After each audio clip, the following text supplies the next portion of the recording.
Hello, and welcome to this screencast, Introduction to Turnitin.com. Although Turnitin.com may appear to be an intangible threat for the hunting of plagiarists, it's actually a very real website used to help teachers verify research sources and ensure that students are properly citing information. Throughout this demo, we're going to examine several papers to demonstrate the capabilities of the website and to help students and teachers better understand Turnitin.com. Let's begin. So here we can see the assignment page, and we're looking at the catcher essay. So these are student submissions for their catcher in the rye assignment.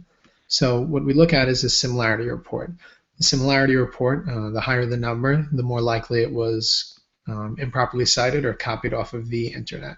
So we're going to click on this. We'll start high and then go lower. So we're going to start at 100%.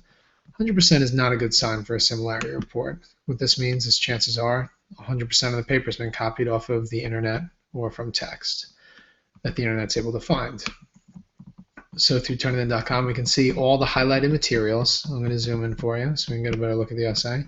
All the highlighted materials were taken off of a website called bookregs.com. So scrolling through, we can see, again, 100%, no surprise here, the entire thing is highlighted. So we can actually click on this also, and we can look to check it against other student papers. Just in case now, copying off of the internet is enough for plagiarism, but we can see if there are any other students involved. So in scrolling through this, you can see submitted to Wilcox High School, submitted to another high school, other similarities, 28% compares to this website. So they'll show the number of similarities. You can work all the way down and see that it has more compared to university and other high schools. So 100%, this isn't clearly enough. This was copy and pasted, so this would be a 0. So we can look at next in line. We have 63% similarity, another student submitted paper. We see Turnitin.com marks this as yellow, which is kind of caution. It's very high similarity. Chances are this has improper citations and also too much text copied off of the internet.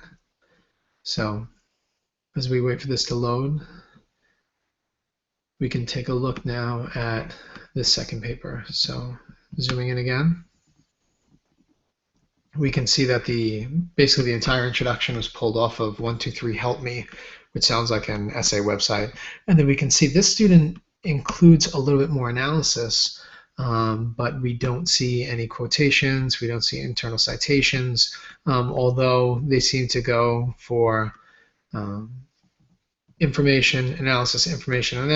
There's not enough analysis to carry through these citations.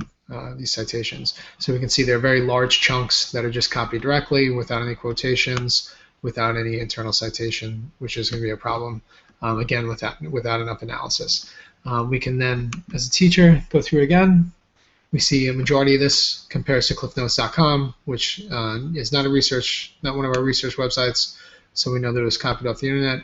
And then we can scroll through, and this paper raises another red flag, submitted to North High School, which means chances are there's some foul play and some other students involved.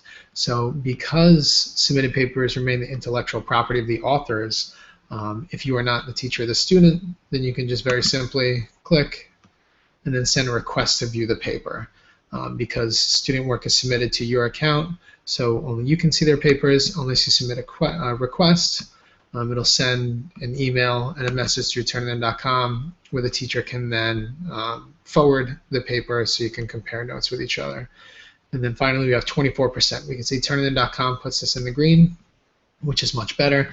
24%, although it may sound high, chances are it's just due to some improper citations. And you're going to see a lot more analysis in this paper, which we see. We see a general lack of highlighting, which is a good sign. Still gradesaver.com, cliffnotes.com, which are not two of the websites we use to get articles to help with the essays, but we'll take a look at the information. So here, this seems to be information that could have been paraphrased, but the fact that it's highlighted consistently straight through lets me know that it was most likely copied off this website. And we see an improper citation, which means a student may be trying to pass this off as something they found within the book that they paraphrase themselves.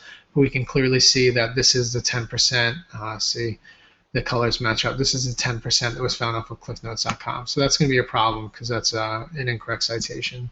And then as we scroll through, we see a lot more analysis on their own. And then as we get down here, we see there's still quotes that are not properly quoted and properly cited. So that's a problem that needs to be reworked. But again, that 24%, we can see there's a lot more analysis in between. It just needs a little bit more work as far as getting it right. So if you compare the three, you can see that there are clear differences between the mistakes that were made. And we can see here, I just want you to remember the purpose of this video is just to demonstrate the capabilities of the website and to help. So hopefully this was helpful to you, and good luck.